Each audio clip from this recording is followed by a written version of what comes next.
Saudara-saudara sekalian, kita berada di depan rumah yang kira-kira dibangun pada tahun 1800-an. Dan rumah ini terkenal dengan rumah kemasan. Yang notabene rumah ini dibangun oleh Haji Umar bin Haji Ahmad, yang tadi saya katakan bahwa ini merupakan sebuah bangunan kuno, ya, yang notabene ini masih dilestarikan oleh anak cucunya. Mari kita lihat beberapa konsep bangunannya.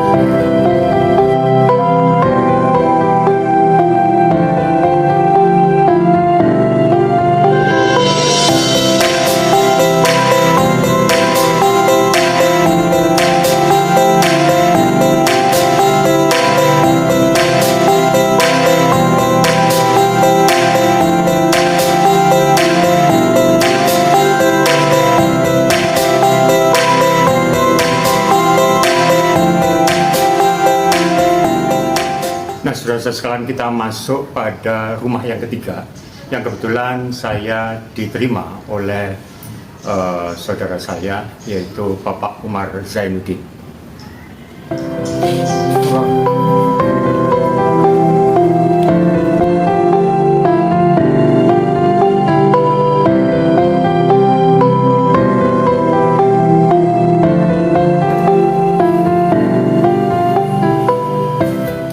Assalamualaikum warahmatullahi wabarakatuh.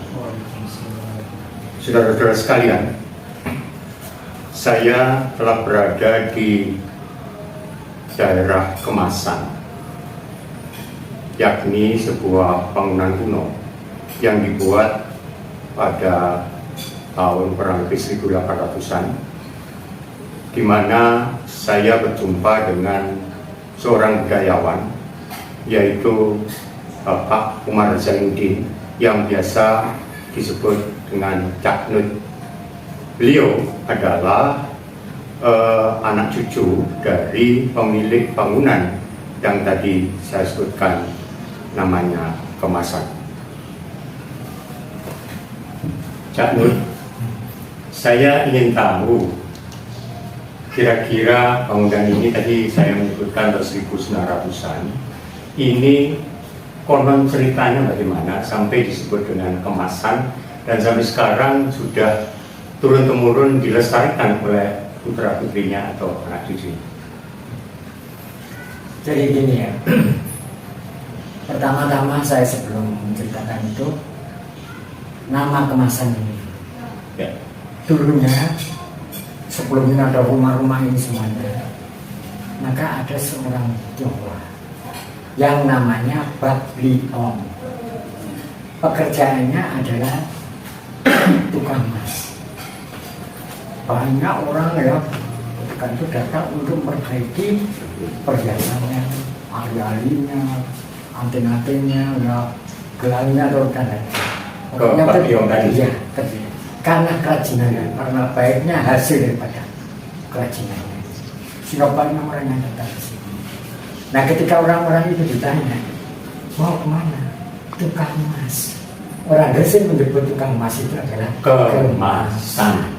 Kemudian ada buyut saya yang namanya Haji Umar bin Ahmad. Nah, Haji Umar bin Ahmad ini mempunyai apa itu, usahanya adalah kulit, penyamaan kulit.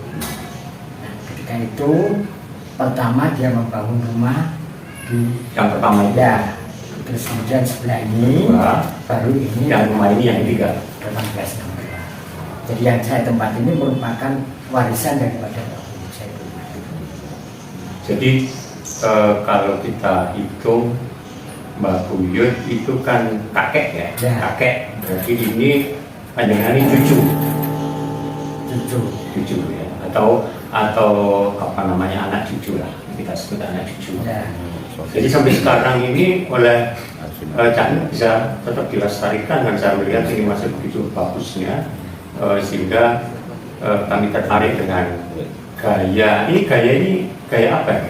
Jadi karena ini dibangunkan pada zaman Belanda. Belanda. Ya, tentunya kebanyakan adalah gaya kolonial.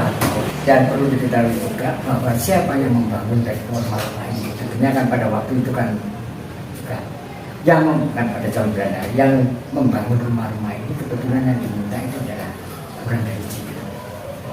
Karena apa? Karena kebetulan yang bisa membangun rumah pada waktu itu ya orang Cina. Dan tentunya dengan sendirinya, maka walaupun bentuknya ini saya tadi katakan adalah arsitektur kolonial, tapi ada sedikit juga sentuhan daripada Cina. Betul, betul. Saya bisa melihat. Nah, Ya. yang mungkin warnanya, Ya. mungkin ya katakan adalah sentuhan yang Kalau saya melihat ruangan ini ada kursi meja atau perabotan lain masih tinggalannya Ya. kakek dia. Oh, ini jadi saya memang ingin mempertahankan bertahan. karena apapun juga ini kan bukan saya yang membeli.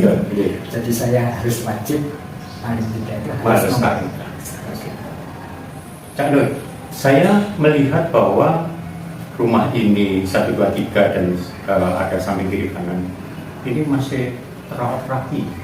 Kemudian begitu megahnya bangunan-bangunan yang nuansa kolonial ini menurut panjenengan ini masih dipertahankan oleh anak cucu. Pertanyaan saya kira-kira kan nggak mungkin ini kalau tidak dibangun dengan orang kaya lebih dulu ya. Pasti yang bangun ini zaman dulu adalah orang-orang yang terkenal dan kaya. Persoalannya kenapa memilih satu tempat di Kebungson ini? Kemasan. Kemasan. Ya. Ini kemasan. Ya. Oh, yang kemasan ini. Mungkin Pak Anu punya pikiran-pikiran tertentu tentang perdagangan kayak sebagainya. Jadi begini, Mbak Buyut saya dulu yang saya ceritakan yang membangun rumah ini hasil itu daripada usaha dari Mbak Buyut saya itu yang namanya Haji Murbin Ahmad itu menurunkan kan Haji Murbin Ahmad menurunkan beberapa anaknya ya yang nanti akhirnya menjadi mbak saya itu dulu rumah-rumah ini hasil daripada penyamaan kulit. Oh, jadi tidak emas ya, sudah berubah menjadi penyamaan kulit. Kalau emas itu hanya bagliong itu tadi. Tetapi kalau di sini adalah usaha kulit. Usaha kulit. Nah, tapi namanya tetap kemasan. Kemasan. Nah, hasil kulit itulah yang akhirnya karena begitu mbak saya itu dulu bekerja dengan begitu giatnya sehingga bisa membangun rumah tiga ini. Jadi apakah kemudian pikiran-pikiran dekat dengan pelabuhan itu merupakan satu pemilik? Karena begini, yang pertama ya, karena Bagian itu kan sukses. Nah, maka pikir itu saja. Kemudian Gresik itu dulu pada abad ke-14 itu sudah merupakan pelabuhannya, yang pelabuhannya di Brugge, namanya Brugge. Ya. Itu dulu itu memang begitu strategisnya. Ya. Jadi pelabuhan Gresik ini sangat begitu strategis samping letak daripada batu-batuan di pantainya itu sehingga tidak terjadi pendangkalan. Sehingga banyak perahu-perahu besar pun bisa sampai mampir sampai di pantainya. Dalam hubungannya dengan itu? Ya. Nah oleh karena itu di situ banyak orang-orang dari luar Jawa bahkan dari Malaka itu yang datang ke sini. Nah, sehingga Gresik ini menjadi begitu ramai. Dan ingat, Gresik itu kenapa kok pelabuhannya begitu ramai? Di samping itu karena ada 2 sungai yang bermuara di kota Gresik. Apa itu? Satu, Sungai Brantas yang dari Malang menuju ke Gresik yang bermuara di kota Gresik. Yang kedua, Bengawan Solo yang juga bermuara di sini. Dan kedua sungai itu akhirnya nantinya merupakan aliran komoditas. Kebutuhan orang-orang luar Jawa itu didatangkan dari mana itu, dari Malang misalkan, dari Jawa Timur atau dari Jawa Barat, dari Solo, dan datangnya kumpul di sini. Jadi pelabuhan Gresik itu begitu terkenal. Nah karena itu kalau dulunya itu orang-orang Gresik itu mula-mula kan masih maklar. Kemudian begitu dia sudah punya usaha karena dia sudah banyak mendatangkan itu kebutuhan orang-orang Jawa bisa carikan, kemudian dari orang di Jawa ini juga bisa dicarikan, sehingga orang Gresik itu banyak tidak hanya sebagai maklar saja, tapi akhirnya menjadi pengusaha. Oleh karena itu diturunkan pada anak cucunya sebagai pengusaha. Mas, berbicara tentang pelabuhan yang nantinya akan banyak orang-orang yang berada di pelabuhan dari berbagai suku, ini lalu kemudian budaya budaya kemudian yang di Gresik, ada di kemasan pada khususnya dan di Gresik pada umumnya bagaimana? Jadi karena banyaknya orang pendatang baru itu ya, sehingga banyak yang mereka itu tidak hanya membawa perdagangan saja, kan juga kemungkinan juga budaya-budayanya juga campur, banyak campuran dari budaya-budaya lain yang masuk ke sini. Dan jadinya ya yang asli juga ada, ya tapi banyak juga diantaranya juga ya karena menerima ini tadi. Betul. Nah, itu kemudian sebenarnya perpaduan antara berbagai budaya dari luar suku ke ya. sini. Nah, Yang sampai sekarang masih hidup, yang khususnya di daerah Kemasan ini. kalau yang di Kemasan ini budaya yang masih hidup itu adalah yaitu apa itu misalkan posida, terus apa itu Ya, kalau tidak salah, Pak dulu itu pernah memimpin Kasidah Gresik. ya. Jadi pada waktu ada kebetulan saya guru SMA Negeri Sendiri. Ya. Pada waktu itu ada MTQ kedua. MTQ, ya. MTQ. Nah, kita itu diminta dan kebetulan saya sudah membentuk Kosidah SMA Negeri Gresik pada waktu itu. Dari Kosidah itu karena saya membawakan Kosidah itu tidak hanya sekedar lagu lalu dengan nada, tapi saya beri tambahan aransemen lain, terus kemudian paduan suaranya juga kita tambahkan sehingga apalagi itu murid-murid SMA Negeri itu kan, ya. Sehingga ada perbedaan Kosidah Gresik ini dengan Kosidah yang lain. karena kita sudah membuat aransemen paduan suara yang dengan rupa suara 1, 2, 3 dan lain-lainnya, sehingga oleh pemerintah pada waktu MTQ ke-14 itu diminta untuk tampil di Surabaya. Nah baru itulah yang namanya Kosidah SMA Negeri Gresik sampai terkenal, ya, jadi panjang. Sampai saya itu banyak yang mengundang untuk jadi apa itu pelatih di sana-sana, tapi saya tidak mau karena saya takut kalau datang ke luar negara saya hanya begitu. Silakan datang aja ke sini kalau ingin belajar.